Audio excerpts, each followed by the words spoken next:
the hashtag Free Britney is trending again. It's trending everywhere today. And that's because tomorrow is a really big day for Britney Spears. She's going to make a rare appearance. When I say rare, she has not made an appearance like this in 13 years. She's going to appear via Zoom before a Los Angeles judge asking for her conservatorship to be lifted. This is a really big deal after 13 years. Here's the part of it that's really fascinating. The New York Times uncovered some court documents that are pretty shocking. Basically, everything we've suspected about this conservatorship appears to be true. Okay. The level of control it has over her life. They control everything from who she dates to what color her kitchen cabinets can be. Yeah. No. Yeah. Her father put that. I'm telling you, these are the documents. The father put in the conservatorship. I understand the who you date thing, because if you think your daughter is mentally ill and you think she can't make good decisions for herself, then her dating choices might be a little off. So you have to approve said boyfriend. I mean, in a conservatorship, that kind of makes sense. The color of your kitchen cabinets? Yeah, I understand if she's 16, but she's like 40 now. 39. Uh-huh.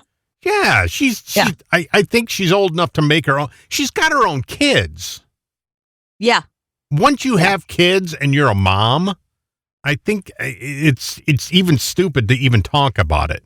Yeah. Also in these documents, we learned that mental health facilities were used as a punishment. Anytime she tried to stand up for herself and say, this isn't okay, I don't want to do this, or they would have her, some event or record an album when she wasn't into it or whatever. She would say, no, I'm not going to do this. No, I'm not going to dance for 20 hours. No, I don't want to do a Vegas residency. They would stick her in a mental health facility as a punishment. Yeah. Yeah. Once you hit 40 and you have kids, this needs to go away. We also learned she was forced to perform against her will so that her father, lawyers, and people who work for them could make money. Because listen, I mean, she's the bank to them. If she's not working, there's no money coming in. And she's an industry. Remember, she has the perfume and the clothing and the music and everything she does. There's like tons of people attached to it. She is her own industry. Well, how did she meet this new guy? How did she meet K-Fed? How did she meet all these guys and get married if she's under this blanket?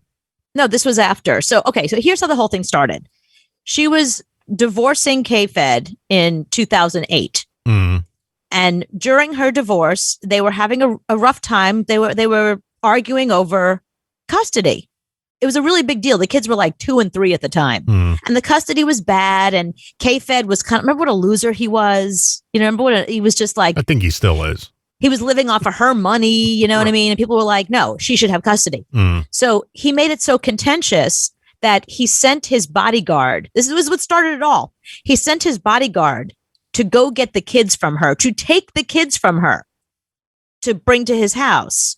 And she said, no way, and locked herself in the bathroom with the kids when they came to her house. Because, they have a key, obviously. They call the cops. The cops come and break down the door. And K-Fed puts her on a 5150 hold, says she's mentally unstable, which is why she did that. Not like he's been abused, not like mentally abusing her. I mean, he's been making her life hard. He's saying that she was mentally unstable, puts her on her first 5150 hold. And because she's now in on a 5150 hold, that's, mental. That means you have no mental capacity to take care of yourself. Someone in your family has stuck you, in the loony bin.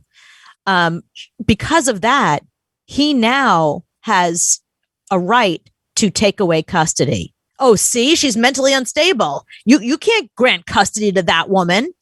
And her father steps in and says, she's having some problems mentally right now. Not K-Fed is causing this, not she's having a hard time handling all this. Let's get her some help.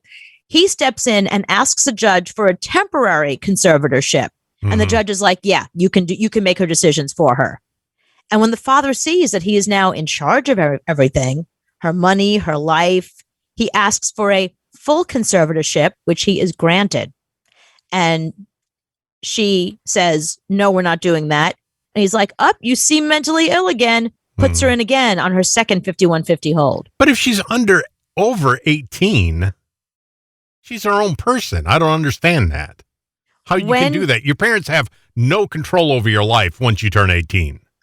Not when you're declared by a judge or a doctor to be mentally unstable. If you're not mentally capable, if they declare that you're not mentally capable of handling your life and listen, I mean, she was under a lot of stress. She might have had a little bit of a breakdown, but the fact that 13 years later, he is still stealing her money. The reason why the Free Britney thing even started is because rumors of this were coming out, that she was being held against her will.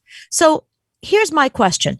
Okay. Jamie Spears, the father, who has full control over his daughter's hundreds of millions of dollars, right? Mm-hmm. You think your daughter is mentally unstable. That's how you keep maintaining the conservatorship. If you think she's mentally unstable, why are you having her go out and record album after album? Why are you sending her on tour? Why does she have new products coming out? Why do you have her doing a Vegas residency if you think she's mentally unstable? Yeah, that's why I think this is insane. I mean, it's not even, it's crazy that we're even, a 40-year-old is still under control of her father. This is insane. Right. So he at one point said, well, I'm not in control. The lawyer is, but it was his lawyer is in his pocket. And they were just, they're just taking money hand over fist. I don't know if you saw the Free Britney documentary, but it was hard to watch. It was hard to watch. So now tomorrow is a really big deal. She is finally going to advocate for herself and say to a judge, I don't want this conservatorship anymore. I want to be in charge of my own life and my own money. She has a lawyer that she trusts, that she will put in charge of the financial stuff because she's not a financial genius. She doesn't know, most people don't know what they're doing financially with their own finances. But she wants to at least decide who is in charge of her money. Mm-hmm. So tomorrow's a very big deal. That's what's happening. And that's why Free Britney is trending everywhere today. And if she doesn't get it back, and if it's still controlled by her father, we live in the most screwed up world that ever existed. She's 40 years old. She's got two kids. Her kids are almost 18. Yeah. I mean, her kids are old enough not to be underneath this umbrella. So, no, this is insane. It doesn't make any sense how she can meet all these guys. She can do, the residency. She can do our show. She can do all this stuff if she's that unfit. Well, what did you think of her when we interviewed her? What was let me just so people know, we interviewed her we were in person with her. We weren't over Zoom. We weren't over a phone. We went to where she was. We brought our equipment and we interviewed her in person. So what did you think of her? I thought she was a puppet for whoever was controlling her. She had so many people around her. When we asked her a question, she had to look to them to see if she could answer it or not. There were so many people around her. And I remember it was crazy because we couldn't take a photo. We just had to go in, keep our head. It was an insane day. Her hair was a mess. Her makeup was a mess. There was nothing about her that was good.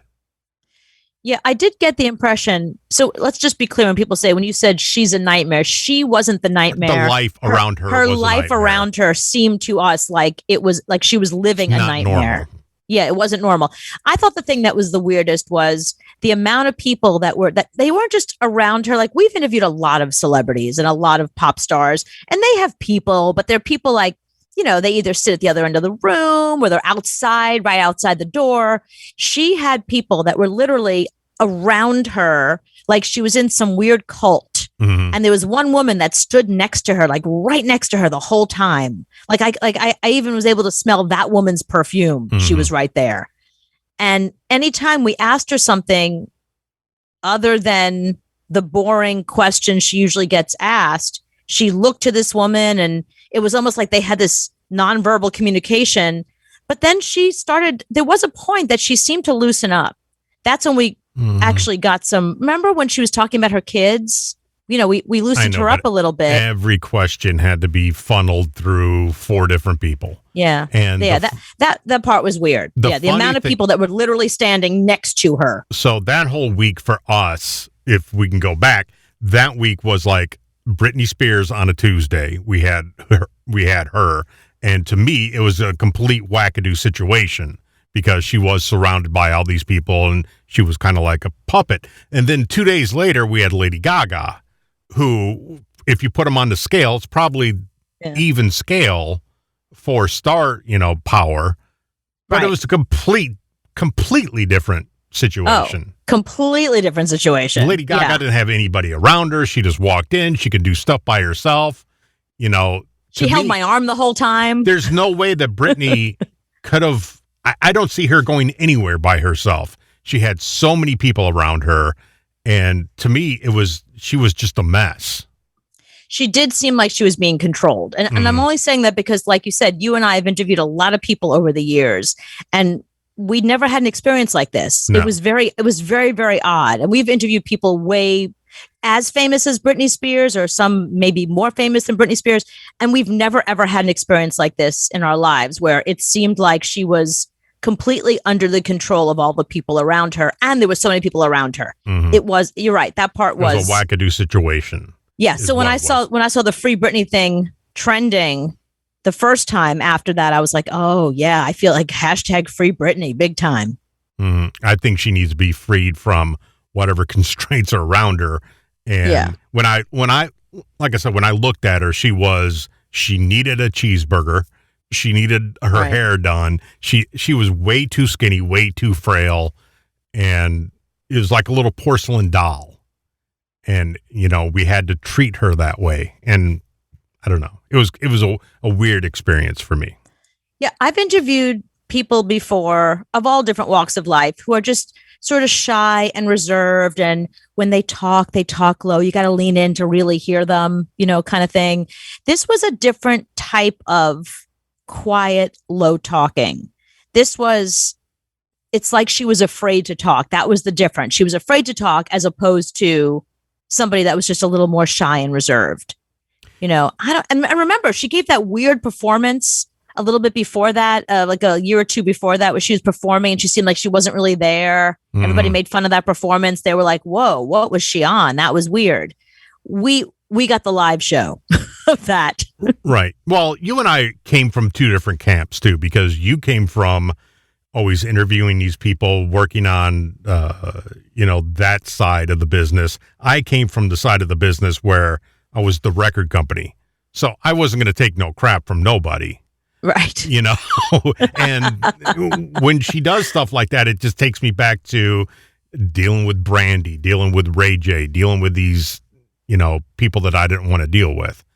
Right. It's like the other person that's making news today is Trick Daddy. Trick Daddy? Trick Daddy. What? What year is this? What are you talking about? Trick Daddy is making news today, and he's probably the biggest nightmare that I had to deal with back then. So if you don't know who Trick Daddy is, this is Trick Daddy. And I'm like, whatever, dog, long as my got the best of me, and none of y'all fools ain't stressing me. I got one request for this year. Great rapper. Yeah, he's a great rapper, but he's like older than we are. Why are we talking about, why is Trick Daddy making news? When was the last time he was on Clubhouse. He was part of a 2 Live Crew, right? No, Trick Daddy just came from Trick Daddy. Trick Daddy came from Trick Daddy's head. Okay. Got it. And he could never show up to an appointment on time. He was a nightmare to deal with. But he's calling out Beyonce and Jay-Z now. Oh, do not go after the Bayhive. No. He says, well, he was on Clubhouse, and I don't even understand Clubhouse, but there's like 17 people talking at one time. I'll explain Clubhouse. Let me explain Clubhouse to you, just so you understand. For people that don't know what Clubhouse is, it's an invite-only app, and it's like a TED Talk. So when you go to Clubhouse, you scroll through the different TED Talks. That's the best way to describe it, and it'll say like, Trick Daddy talking about the music industry, or there's a lot of people on there talking about NFTs and Bitcoin and stuff like that. But then every once in a while, you'll get somebody who will be like, how to update your resume for, acting or something like that. So you scroll through, you decide what you want to listen to, and then you click on it. And when you click on it, there's always moderators and hosts, and they're the people on there who are doing the talking. The next category are people that they have brought up who are free to also comment publicly. And then there's the peanut gallery, which potentially is you. You're just somebody listening in. And if it's boring, you don't want to listen, there's a button that says leave quietly, and you can just, move on to something else. But once in a while, you might stumble onto a Clubhouse chat where there's like 17 people and you come on and they immediately bring you up because they're just so happy to have an 18th person who might want to ask a question. So there's a lot of pressure on, you got to make sure when you go to Clubhouse that there's like at least a couple of hundred people there. So you're not like suddenly part of the conversation. Okay. Well, so Trick Daddy's on this, and this is an audio version of The View, I guess. It's just, anyway, Trick Daddy's talking about Jay-Z and Beyonce. Beyonce fucking with her because she see money. Beyonce ain't trying to give back the music and none of that. Beyonce don't write music, and Betty can sing her motherfuckers. So Beyonce can't sing. I don't like Beyonce. Okay. She definitely can't sing. I don't know why they be thinking she can sing. They just I watched my godmama train Beyonce, give her vocal lessons all her career, man. Beyonce can't go. So Beyonce can't sing, according to Trick Daddy, and Jay-Z ain't never won the greatest rapper alive. Whoever put him on that level like that is crazy. What?